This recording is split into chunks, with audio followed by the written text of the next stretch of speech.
Hola, soy Leonardo Guidi, analista financiero de Grupo Carey y vamos a ver el resumen semanal correspondiente al viernes 6 de noviembre de 2020.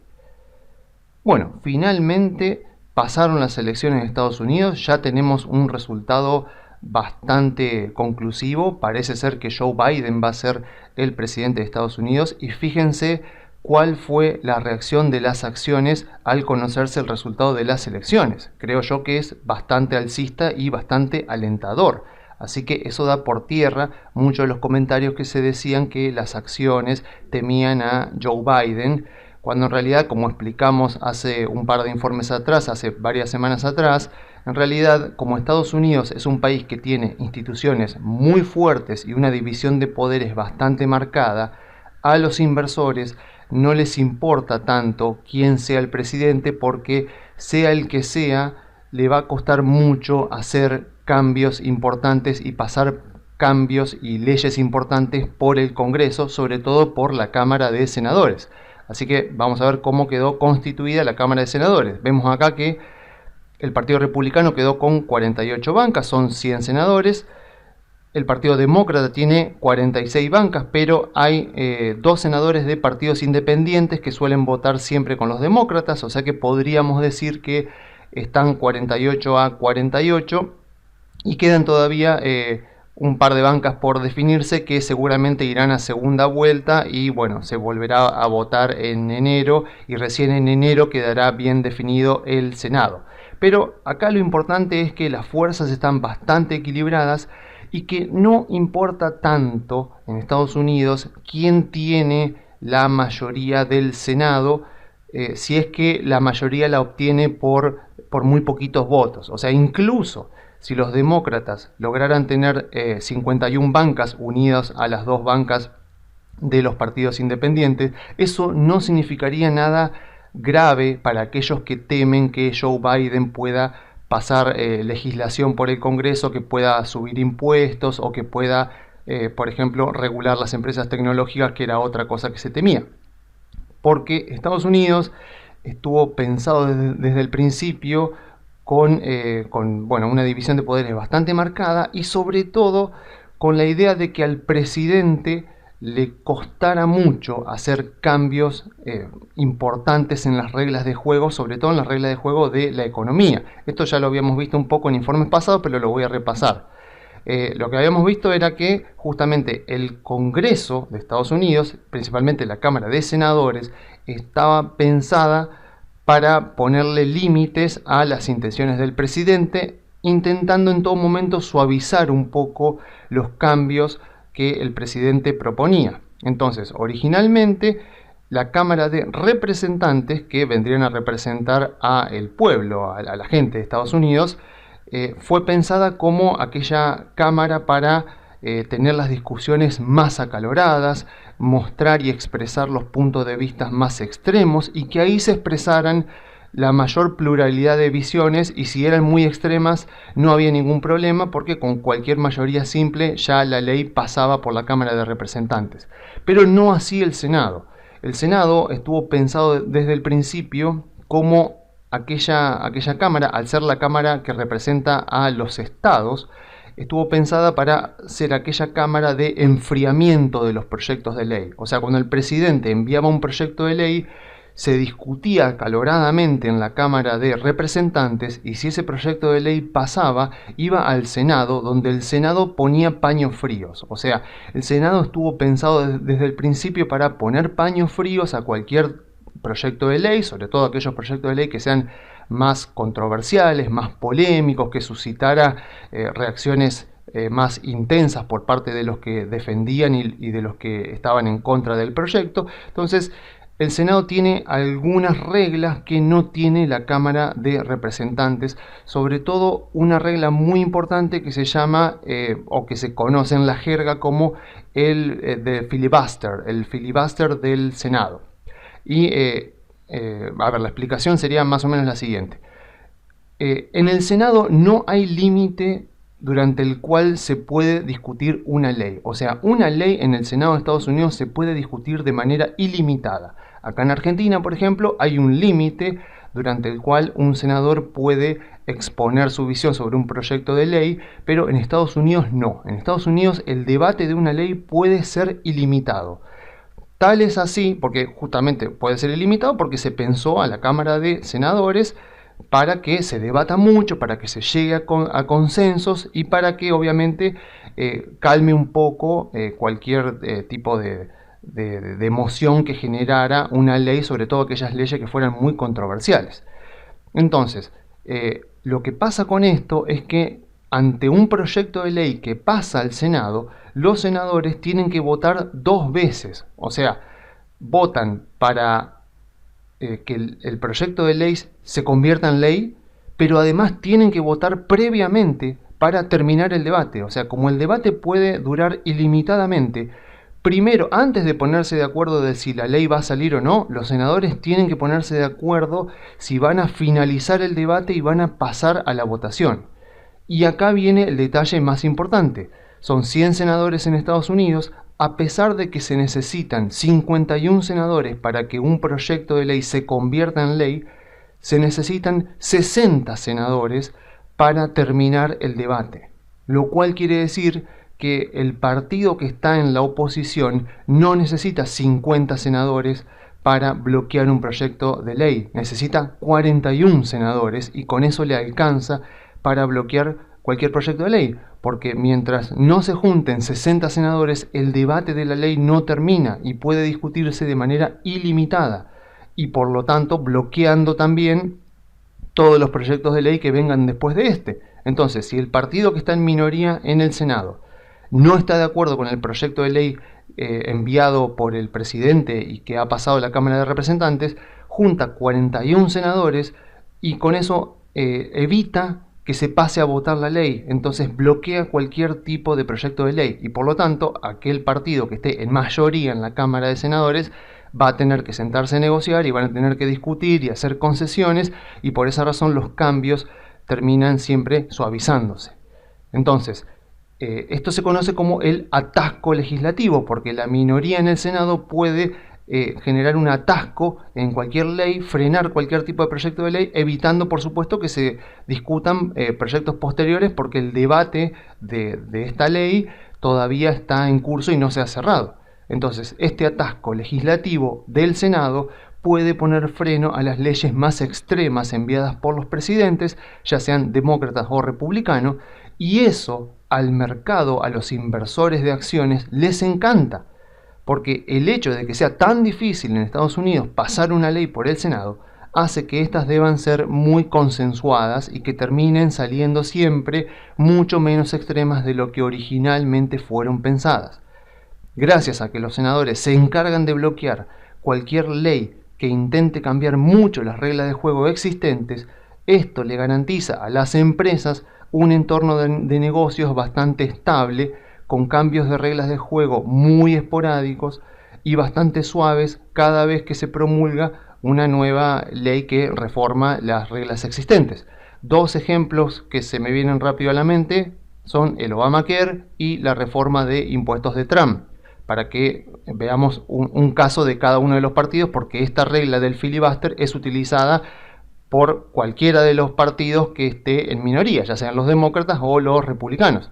En el caso del Obamacare, cuando Obama manda su reforma del sistema de salud, era mucho más extrema de lo que finalmente terminó saliendo. Y justamente los senadores republicanos bloquearon este proyecto de ley porque era muy controversial, se llegó a algún consenso, se suavizaron ciertos cambios y terminó saliendo y se promulgó como ley. Lo mismo pasó con la reforma de impuestos de Trump, que fue un caso mucho más reciente. O sea, originalmente Trump pensaba cambiar el impuesto a las ganancias y bajarlo al 15%. Obviamente, cuando esa ley llegó al Senado, los senadores, y tengamos en cuenta que el Senado en ese momento tenía mayoría republicana, los senadores demócratas bloquearon el proyecto de ley.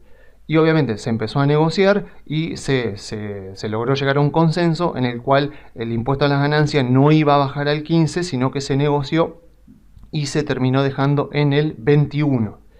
Entonces, otra cosa muy interesante es que Trump empezó a hablar de su reforma de impuestos desde el momento mismo en que llegó a la presidencia, en enero de 2017.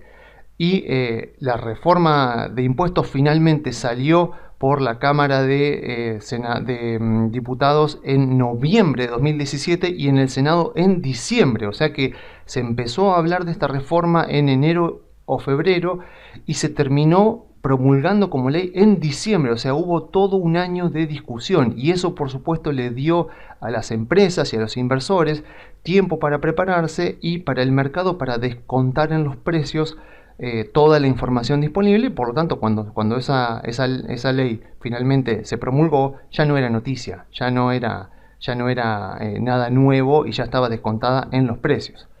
Ahora bien, también lo que se suele decir es que, bueno, que las acciones están subiendo mucho porque se evitó la ola azul.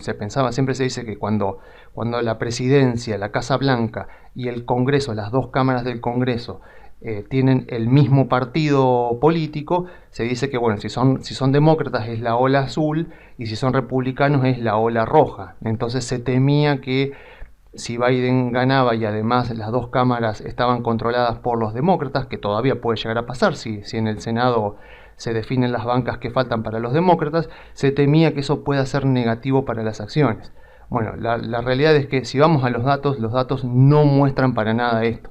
Como vemos acá en este gráfico, cuando vemos el fondo en rojo, quiere decir que tanto la presidencia como la Cámara de Representantes y de Senadores estaba controlada por los republicanos, y cuando vemos en azul estaba todo controlado por los demócratas. Y lo que vemos acá es que, obviamente si está en amarillo, quiere decir que al menos una de las dos cámaras estaba controlada por el partido opositor. Lo que vemos acá es para nada concluyente, o sea, vemos momentos donde las dos cámaras y la presidencia las tenía el partido republicano y las acciones subieron. Acá vemos cuando arranca Obama, que estaba todo controlado por el partido demócrata y las acciones subieron. Acá por el partido republicano y las acciones subieron. Acá también y todo subió. Así que decir que si el Senado estuviera controlado por los demócratas, al igual que la Cámara de Representantes y la presidencia, entonces eso es negativo para las acciones, es no estar mirando los datos, porque los datos muestran que no es así, que históricamente en los pocos momentos en los que se dio esta situación, igual las acciones subieron, porque justamente a las acciones no les importa eso. Incluso cuando hubo ola azul u ola roja, las acciones subieron, porque lo que importa es que más allá de quién controle el Senado, cualquier partido que tenga al menos 41 senadores puede bloquear cualquier proyecto de ley gracias a la regla del filibuster. Esto garantiza el atasco legislativo que hace que los cambios que tienen que pasar por el Congreso sean lentos, muy suaves, negociados a lo largo de muchos meses, lo cual provoca que cuando se promulga la ley ya no es noticia para nadie y está descontada en los precios. Entonces, ¿por qué suben tanto las acciones ahora? Porque los mercados odian la incertidumbre y estamos muy cerca de que la incertidumbre se termine, al menos la incertidumbre política. Después tema coronavirus, ya veremos durante el año que viene.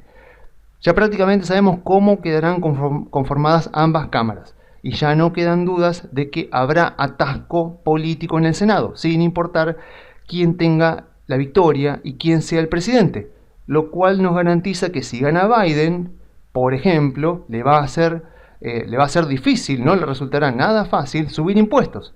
Y si llega a subir impuestos, porque Biden prometió en campaña subir el impuesto a las ganancias al 28%, si llega a plantear esa reforma de impuestos, seguramente tardará bastante en promulgarse y será mucho más suave de lo que él pretende en un principio. Y lo mismo pasa con el miedo de la regulación a las tecnológicas. Tengamos en cuenta que la vicepresidente de Biden, que es Kamala Harris, se lleva muy bien con las empresas tecnológicas, pero aún así, si él intenta regularlas, el atasco político del Senado va a garantizar que también, no logre regularlas con toda la intensidad que le gustaría, porque si no los senadores le van a bloquear la ley. ¿Esto qué genera? Genera previsibilidad a futuro.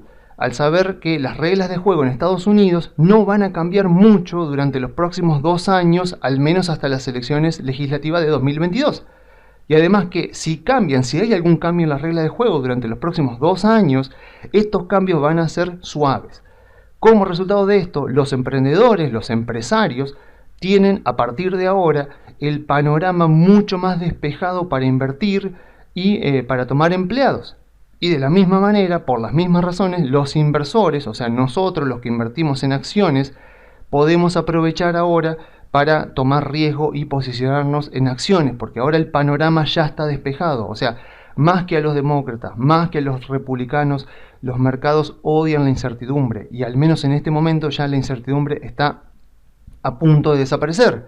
Entonces, bueno, la pregunta es, bueno, entonces, ¿qué hacemos? Bueno, yo vuelvo siempre a mi metodología, que es el embudo, la metodología top-down, donde empiezo analizando los drivers y después vemos si bajamos y armamos un portafolio.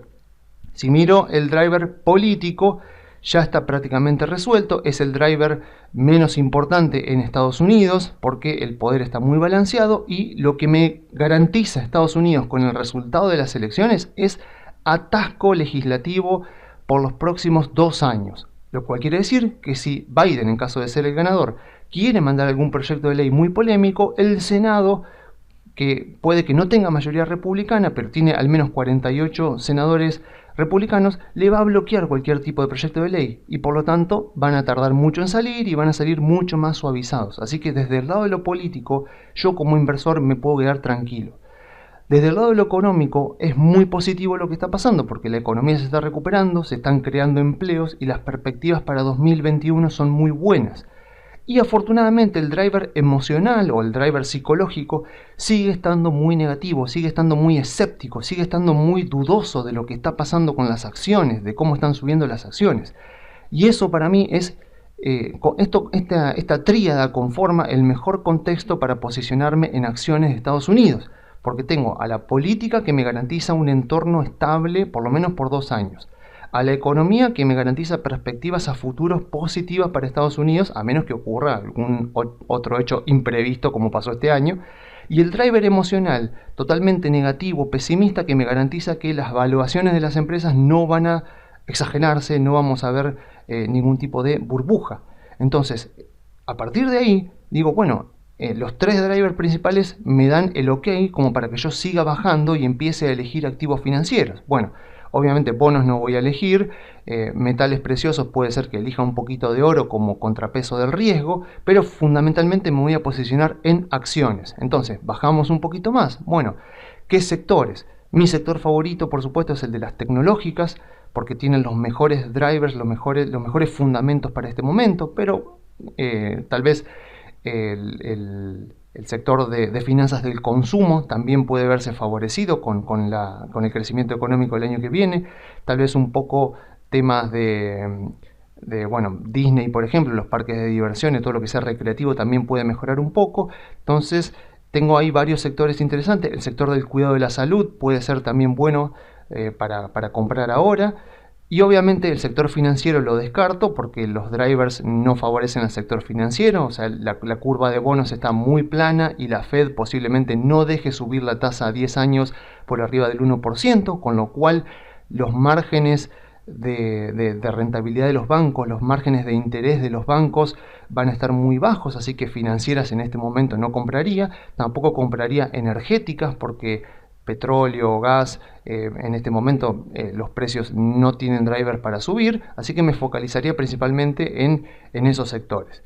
Y obviamente bajando ya un poquito más, decimos, bueno, ok, nos concentramos en esos sectores, pero ¿qué empresas específicas vamos a comprar? Bueno, Facebook ya dije que es mi favorita, Adobe también está muy bien, Nvidia, Amazon, bueno, las de siempre, ¿no? Microsoft, Apple también, por supuesto, Globant, por supuesto también, Visa, Disney y bueno, y Alibaba también puede llegar a ser, pero bueno, ya eso es una decisión particular de cada uno. Así que lo que yo veo es que tiene mucho sentido mirar a Estados Unidos y aprovechando que tenemos CDRs, posicionarnos en Estados Unidos, aprovechando que vamos a tener 2 años de mucha estabilidad, por lo menos del lado de la política. Seguramente habrá algún tipo de noticia o de volatilidad en el camino, pero en general el entorno es bastante favorable. Bueno, pasemos un poco ahora a Argentina, donde vemos que el dólar ha bajado y las acciones han subido y se han recuperado bastante. Incluso si les gusta el análisis técnico, vemos que el Merval en dólares ha quebrado una resistencia bajista que venía vigente desde hace bastante tiempo, desde principios de 2018. Así que eso, para los que les gusta el análisis técnico, debe ser bastante positivo. Aún así, vieron que todavía estamos en el quinto subsuelo y razones tenemos para eso, porque bueno, el dólar bajó en realidad de manera forzada. O sea, el gobierno ha salido a vender bonos, esos bonos han bajado el contado con liqui y eso ha ayudado también a que baje el dólar blue, pero es una baja que no responde a fundamentos, porque no nos olvidemos que detrás de la suba del dólar está la depreciación del peso, que el peso pierde valor, o sea que el gobierno artificialmente ha bajado el dólar, pero eso no quita que ha fortalecido el peso por ahora no parece que esté fortaleciéndose, así que si eso no cambia, si el peso no se fortalece, la baja va a ser meramente temporal. Pero aún así tiene sentido que el gobierno intente bajar el dólar y mantenerlo tranquilo por lo menos durante el próximo mes y medio, los próximos 2 meses, porque sabemos que en Argentina los diciembres son complicados. Entonces tiene cierta lógica lo que hace el gobierno, querer frenar un poco el dólar, porque diciembre es un mes complicado en la Argentina y más aún en este año donde han pasado tantas cosas. Entonces la pregunta, por supuesto, viendo esto, uno dice, bueno, ¿qué me conviene hacer con Argentina? Bueno, podemos volver tranquilamente a la metodología de top-down y analizar cada uno de los drivers iniciales. Miramos el driver económico y ¿qué tenemos en Argentina? Tenemos alta inflación, como siempre, 11% de caída del PBI y un pequeño rebote proyectado para 2021. Todavía no se pone muy de acuerdo si es del 4 o el 5%, pero lo cierto es que apenas vamos a rebotar un poco con respecto a toda la caída de este año. Las reservas del Banco Central están en negativo, con lo cual tiene sentido que el dólar suba porque el peso está casi sin respaldo y la pobreza está en el 50% o incluso algunos dicen que más. Entonces el driver económico es bastante negativo y las proyecciones para el año que viene no son tan optimistas. Pero vamos al driver más importante de Argentina, el driver político. ¿Qué tenemos en la parte política? Tenemos aumento de impuestos, ya tenemos 160 impuestos, la segunda presión fiscal más alta del mundo. Lo que más me preocupa es la falta de confianza, o sea, la falta de confianza que hay con respecto a todo el equipo de gobierno. Bueno, cambios constantes en la regla de juego, eso es muy grave. Con la expropiación de Vicentín fue un gran caso. Entonces, la falta de confianza y el cambio constante en la regla de juego son muy hostiles para la inversión.